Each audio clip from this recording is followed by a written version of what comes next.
a lot of housing advocates to speak out against a poison pill that President Peskin is introducing at land use today for important legislation that our city needs to meet its housing goals. My name is Jane Natoli. I'm the San Francisco Organizing Director for YIMBY Action. I'm proud to be joined by folks from the Housing Action Coalition, obviously plenty of great NorCal carpenters, and a lot of housing advocates, as well as some of our elected leaders that are joining us to push back against this. I want to briefly just mention that this is not, unfortunately, the first thing that we've had to get together for that President Peskin has introduced recently. This isn't his first anti-housing action. He's actually accrued quite a long list even recently. I just want to highlight some of the recent actions that he's taken before handing it off to a housing champion that's up here with us. We've been dealing with a number of changes related to our housing element, and he's pushed back at almost every turn. We've had legislation up here such as a recent fire code amendment by Supervisor Chan that he championed that's going to make it harder to build homes. That's just one example from January. He also asked the city attorney to look into whether or not we are being unfairly targeted in San Francisco in a same statement that he said that Senator Wiener hates his own district. These are just some recent actions. These are just the past couple of months. I got a whole list. We'll get back to some of them. But we do have champions on the Board of Supervisors that are looking out for us. One of them, gracious enough to join us today, is Supervisor Matt Dorsey, who's been a strong sponsor on a number of pieces of legislation to get the housing element in place. I'm going to bring him up here now to say a few words. Thank you, Supervisor. Thanks so much. Thanks so much, Jane. So, as a member of the Board of Supervisors, I'm not sure if I am the only dues-paying YIMBY on the Board of Supervisors, but I am proud to be, and there should be more of us. Much of my career, I know it was the 2 years in the police department that gets the headlines, but I talk about sometimes the 14 years I spent in the San Francisco City Attorney's Office, having a front row seat to the gamesmanship that plays out, that stymies progress on needed housing production. And I fear that what we are starting to see is a return to the same tired and failed NIMBY playbook of undoable aspirations and unjumpable hoops and unshakable shakedowns that frustrate rather than facilitate the housing production we need. We cannot do this anymore. We are on the hook as a city to facilitate the production of 82,000 units. And I represent a downtown district that is going to be hurt the most if we fail to live up to the commitments we made in our housing element. We risk the loss of state funding for transit, for affordable housing, and possibly the loss of local control altogether. I have seen it again and again in my career in this building that San Francisco can be an example, sometimes for good things, but sometimes we can be made an example of when we do something wrong. And my biggest fear is we are tempting fate and we are tempting the good judgment of, the goodwill of many of the state regulators by sticking a thumb in their eye again and again on what we need to do as a city to facilitate the production of housing here. And again, a lot of this goes back to the city attorney's office I was grateful to work in, but I'll tell you, it is no accident that housing champions like Scott Wiener and Rob Bonta and me came out of that office because we have had a front row seat to the gamesmanship that gets in the way of the housing that we need, affordable and otherwise. So I'm proud to be standing here with everybody, with the carpenters and YIMBYs and Housing Action Coalition and everybody, the whole pro-housing movement. Let's do what we need to do and produce that housing. Thanks so much, everybody. Thank you, Supervisor Dorsey, for your support today and your support every day on this critical issue. I'll just sprinkle in a couple other highlights before we get to our next speaker. Recently, supervisors heard an appeal about 2395 Sacramento Street. That was a 10-1 vote. Who was the only supervisor who did not vote in favor of letting that housing go forward? President Peskin, of course. It's just another example of how he stymied housing. Now, a speaker who needs no introduction, our mayor, London Breed, who's been a strong housing champion and continues to push that. Thank you, Jane, and thank you to the Northern California Carpenters, to Supervisor Dorsey, to YIMBY and the Housing Rights Coalition, and all the different folks who continue to fight for the much-needed housing that we need to build in San Francisco. And I just want to take us back because I feel like it's been really tragic that for so many years we've had to fight the same battles. And everyone talks about being a housing advocate and pushing for affordable housing and what isn't happening in the city. But when they have an opportunity to make changes to policies to make it easier to produce housing, what do? They create opportunities to destroy policies rather than to move these policies forward. And as someone who grew up here, sadly, I saw so many of my friends move from San Francisco because they couldn't afford to live here. I've seen people who work for the Carpenters and other labor organizations move away from San Francisco because they couldn't afford to live here. And while we're fighting to ensure that San Francisco is a place for all, it has increasingly become a place where either you make a lot of money and you can afford to live here, or if you're lucky enough to have family that has a home that you were able to inherit, or if you're lucky enough to qualify for affordable housing. And what happens to everyone else? We have to fend for ourselves. We have to figure it out while we continue to put obstructionist policies before us that make it too difficult to build. Well, we're sick of hearing people speak out of both sides of their mouths. We want to see change, and we want to see change through our policies. This is not just about trying to build housing now. This is trying to make sure that the next generation of San Franciscans that are growing up here can afford to live here. I remember when I first ran for mayor, I was one of the only persons running who supported Scott Wiener's bill, SB 827, that would allow for increased density in San Francisco. People said then, you will lose the race. You will lose because you are supporting increase in building more housing in places where housing has been stuck. And what I said to those same people is, well, how many of you were born and raised in San Francisco or been here more than 50 years? All the hands are going up. How many of you raised your families here? Your kids grew up here. My kid grew up and went to Galileo Washington High School and so on and so forth. And then I asked, well, how many of your kids still live here? And there were hardly any hands that went up. That is what we're faced with. If we keep moving in the same direction, if we keep doing the same thing expecting to get a different result, the price to build housing is more costly, not just because of the interest rates and the materials, but because of the cost of delays, because of how long it takes us to go through a process, through the Board of Supervisors, through land use, through all of these things, when we already have policies in place. This is not about asking for something new.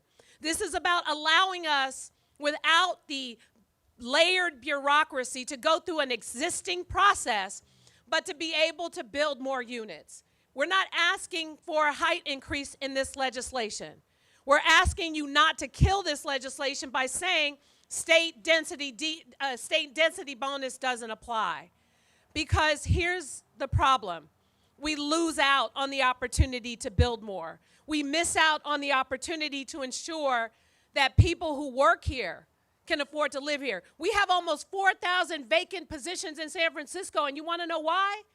Because many of our city workforce can't afford to live in San Francisco. So how are we going to maintain our streets and get our muni buses to the places they need to be on time and fill all the potholes and do the basic essential services when people can't afford to live here? That's what this is about, is making sure that we build more housing and we build more housing faster. What Supervisor Peskin is trying to do is what he's always been, the NIMBY that he is, to destroy housing production, to stop us from moving forward. So this poison pill is another creative way that he has in stopping that. I am sick of his shenanigans, all of his different little layers of endless possibilities. We wonder what's gone wrong in this city. Every time you look around, it's a way to say no. No, you can't build housing. No, you can't start a new business without paying a ridiculous amount of money. No, no, no, no, no. This city is notorious for no because of oftentimes what's been happening in the Board of Supervisors chamber. No disrespect, Supervisor Dorsey. We don't have the luxury to always say no. We've been through a pandemic, and before people were waiting in line to not only move in this city, but waiting in line to build offices in San Francisco. People were waiting in line to visit. The hotels were full. Tourism was booming. And now, because we've said no too often, that's been a problem. It's time for us to get to yes. It's time for us to provide incentives. It's time for us to build more housing now.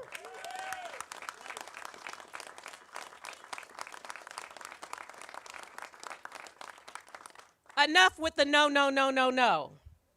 Destiny's Child is being invoked in this conversation. It's time to get to yes, yes, yes, yes, yes.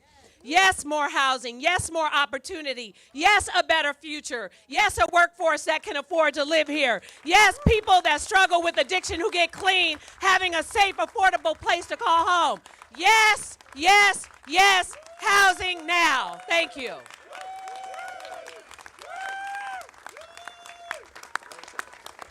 Thank you, Mayor Breed. I couldn't say it better myself. We need to be a city that says yes.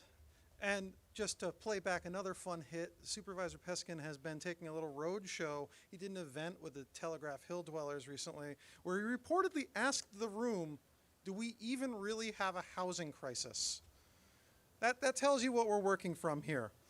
Now I want to bring up someone who can provide that perspective both from personal and professional experience. One of my neighbors in the Richmond that I'm proud to support, Dan Calamucci with NorCal Carpenters, to talk more about how they want to support building more homes.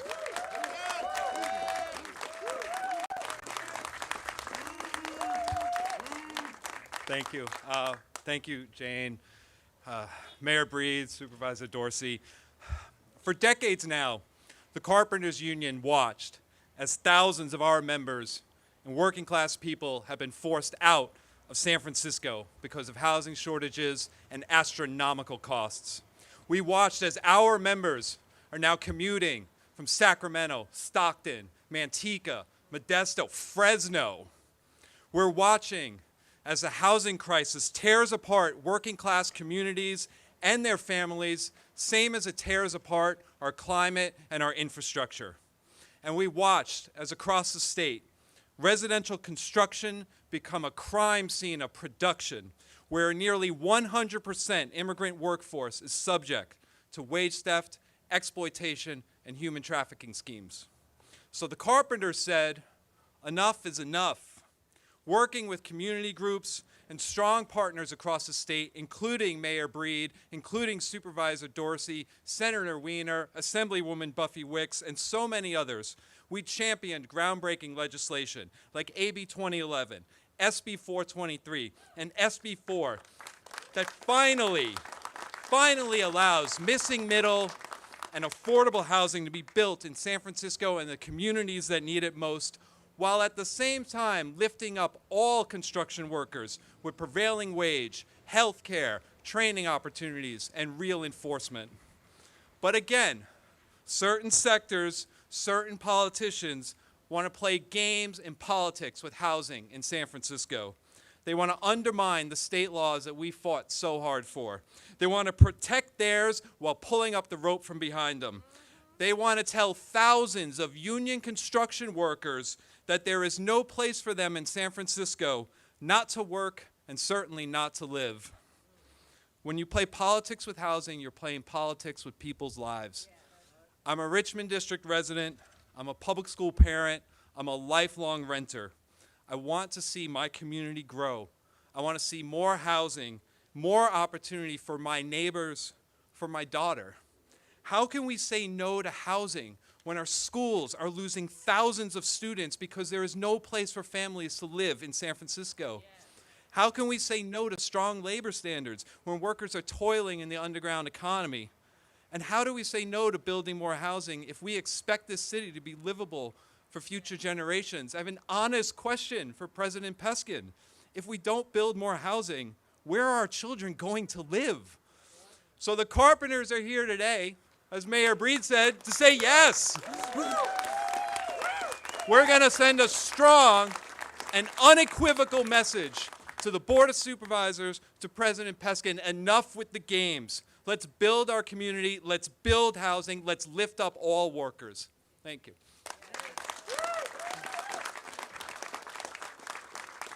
Thank you, Dan. It's critically important that we address this, not just for today, but as Dan said, for future generations of San Franciscans who will live here. Just another greatest hit here from the last couple months from Peskin here. In January, he authored a resolution to oppose SB 951 from our state senator, Scott Wiener, who unfortunately couldn't join us today because he's in Sacramento doing hard work to actually solve our housing shortage. That would have allowed for more development in the already developed areas of the coastal zone. For those of you who don't live out in the Richmond and aren't familiar with it, think the Safeway parking lot at La Playa, a prime opportunity where we could add more homes and we should have less process. And yet, we still protect that. We're proud to be joined, even if we can't be here, in person, by a representative from Senator Wiener's office who's going to read a statement. Michelle?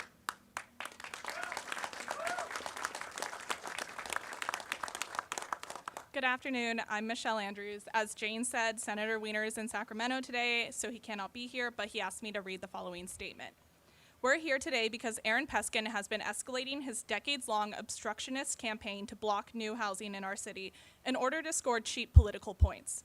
Supervisor Peskin consistently proves to be the most conservative anti-housing politician in San Francisco. By opposing common-sense progressive housing reforms like density decontrol, he creates unending obstacles to progress in City Hall and is actively fueling the exodus of San Francisco's middle class.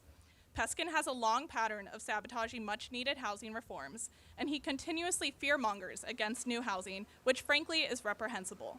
We need to be crystal clear. It's not progressive to make it harder to build new homes. It's not progressive to obstruct new housing in the middle of a historic housing crisis. It is definitely not progressive to block the development of housing in cities, the most climate-friendly place to build housing, in the midst of a climate crisis. San Francisco is a place that welcomes people of all backgrounds, a city that cares for those in need and leads the world in action to combat the climate crisis. Supervisor Peskin's anti-housing policies are anything but progressive, and they do not reflect our city's values. Last month, Supervisor Peskin called me, quote, a senator who hates his own Senate district, end quote. He made that statement about me based on my work to ensure that San Francisco is building enough new homes for everyone who needs housing. Unlike Supervisor Peskin, I believe that making it easier to build new homes is the ultimate act of love towards one's constituents. By contrast, Supervisor Peskin's continuing obstruction of new housing harms his constituents. In recent years, San Franciscans have become more progressive on housing, and more pro-housing champions are being elected up and down the ballot. NIMBYian Chief Peskin represents outdated values. It's time for him to start prioritizing the current real needs of our city and stop using obstruction of new housing as a means to gain political power. Thank you, Michelle, and thank you, Senator Wiener, for those words. We're not just here to raise attention for this. We're here today because it's actually going to be going on in the chambers upstairs. So we're going to be wrapping up here in a second because we're going to go up there and we're going to say all the same things we just said right now so that we make it clear that there's a constituency that won't stand for this kind of obstruction. We don't need games, we need solutions. And making things harder or really just impossible in most instances is not how we're going to do it. So, if you're here today to come give comment with us, we're going to be upstairs. It's going to be in room 250. If you've never done it before, I'm happy to talk with you and take you through the ropes. It's 2 minutes of fun. It'll be great. If you have done it before, I look forward to you joining us so that we can say yes to to all the things that you heard about today. Yes to abundance. Yes to homes for our future generations. Yes to current and future San Franciscans. It's a lovely city. It's time we said yes more. Thank you. If everyone could gather for a photo op really quick while I still have the mic, that would be beautiful. If you don't want to be in the photo, please, make yourself scarce.